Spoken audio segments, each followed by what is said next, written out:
حضرت زینب رضی اللہ عنہا فخر موجودات صلی اللہ علیہ وآلہ وسلم کی سب سے بڑی صاحبزادی تھیں۔ کم سنی ہی میں ان کی شادی ابو العاص بن ربیع سے ہو گئی تھی۔ ابو العاص حضرت زینب رضی اللہ عنہا کے خالہ زاد بھائی تھے۔ حضرت خدیجہ کی بہن حضرت حالہ رضی اللہ عنہا کے نور نظر تھے۔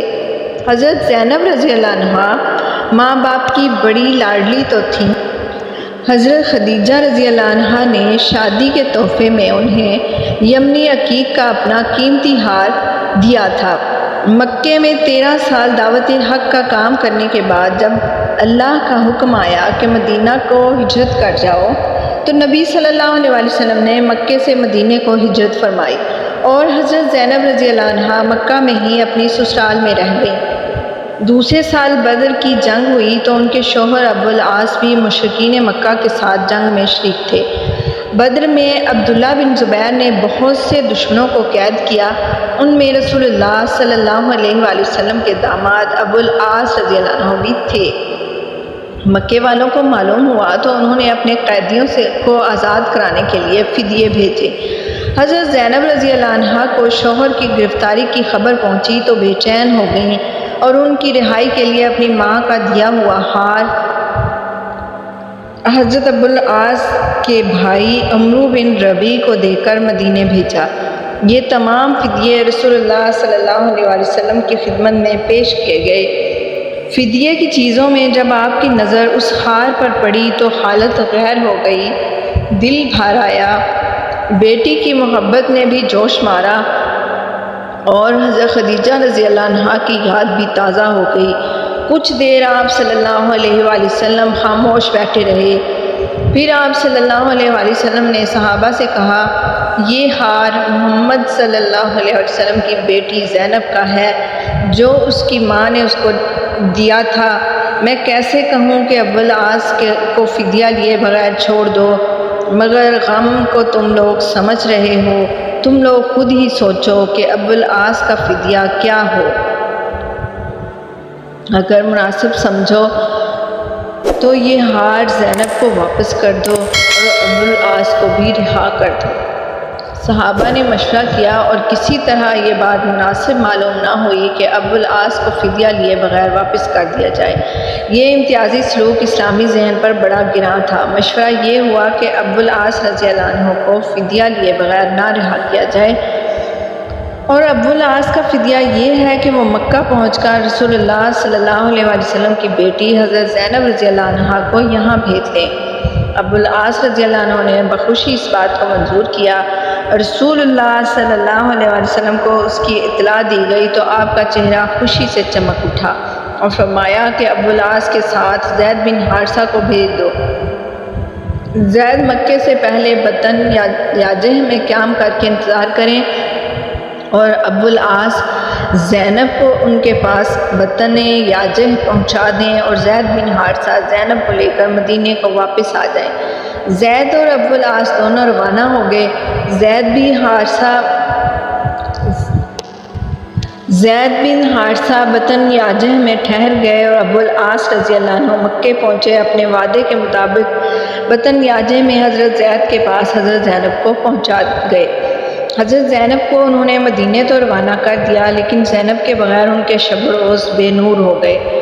وہ مغموم رہنے لگے۔ ایک بار شام کے سفر میں تھے کہ بیوی کی یاد نے بے تاب کر دیا اور وہ بے ساختہ یہ اشعار گنگنانے لگے۔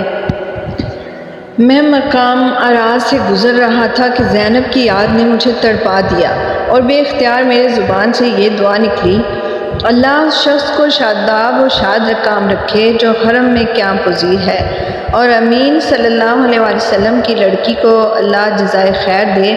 شوہر اس سے اسی بات کو یاد کر کے تعریف کرتا ہے جس کو وہ خوب جانتا ہے۔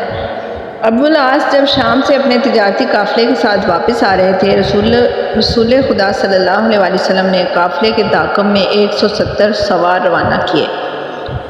ایس کے مقام پر ان سواروں نے تجارتی قافلے کو جا پکڑا، مشکین گرفتار کر لیے گئے اور ان کا سامان قبضے میں لے لیا گیا، مگر اسلامی شہ سواروں نے داماد رسول صلی اللہ علیہ وآلہ وسلم ابو العاص سے کچھ نہ کہا۔ اب ابو العاص نے مکے کی بجائے مدینہ کا رخ کیا۔ مدینہ پہنچ کر زینب کا گھر معلوم کیا اور ان کے پاس پہنچ کر ان سے پناہ کے طالب ہوئے۔ مسجد نبی صلی اللہ علیہ وآلہ وسلم میں فجر کی نماز ہو رہی تھی۔ لوگوں نے ایک نسوانی آواز سنی، میں نے ابو العاص کو پناہ دے دی ہے۔ حضور صلی اللہ علیہ وآلہ وسلم نماز سے فارغ ہوئے تو فرمایا، تم لوگوں نے آواز سنی؟ عجیب معاملہ ہے کہ مسلمانوں کی کمزور ہستیاں دشمنوں کو پناہ دے رہی ہیں۔ آپ گھر پہنچے تو پیاری بیٹی خدمت میں حاضر ہوئیں اور اپنے شفیق باپ سے کہا، یا رسول اللہ صلی اللہ علیہ وآلہ وسلم، کیا یہ ممکن نہیں کہ ابو العاص کے قافلے کا جو سامان چھینا گیا ہے وہ واپس کر دیا جائے؟ بیٹی کا مطالبہ سن کر آپ کا دل بھر آیا، مگر خاموش رہے اور کچھ دیر کے بعد ان لوگوں کے پاس یہ پیغام بھیجا، ابو العاص میری پیاری بیٹی کا شوہر ہے اور زینب کو خواہش ہے کہ ابو العاص کا سامان واپس کر دیا جائے۔ میں تم سے یہ تو نہیں کہتا کہ ضرور ایسا کرو، مگر تم جانتے ہو زینب رضی اللہ عنہا کی خوشی میری خوشی ہے۔ اگر ابو العاص پر احسان کرو تو مجھے خوشی ہوگی۔ سب نے ایک زبان ہو کر کہا، حضور ہم آپ پر قربان، ہم سب کچھ واپس کرنے کو تیار ہیں۔ رسول اللہ صلی اللہ علیہ وآلہ وسلم اپنی پیاری بیٹی کے پاس آئے اور فرمایا، دیکھو سامان سب واپس ہو جائے گا، تم ابو العاص کی خاطر تواضع اور عزت و احترام میں ذرا کمی نہ کرنا۔ رسول اللہ صلی اللہ علیہ وآلہ وسلم کی پیغمبرانہ آنکھیں وہ سب دیکھ رہی تھیں جس تک دوسروں کی نگاہیں نہیں پہنچ سکتی تھیں۔ ابو العاص سارا مال و اسباب لے کر مکے کی طرف روانہ ہوئے، مگر اس مرتبہ وہ بار بار منہ کاٹ مدینے کو دیکھتے تھے۔ قدم کچھ بدلی ہوئی تھی۔ رسول پاک صلی اللہ علیہ وآلہ وسلم کا بے پناہ احسان و سلوک رنگ لایا۔ ابو العاص مکہ پہنچے، جس کا جو مال تھا وہ واپس کیا۔ ابو العاص ہمیشہ سے مکہ میں ایک تجربہ کار اور دیانتدار تاجر کی حیثیت سے مشہور تھے۔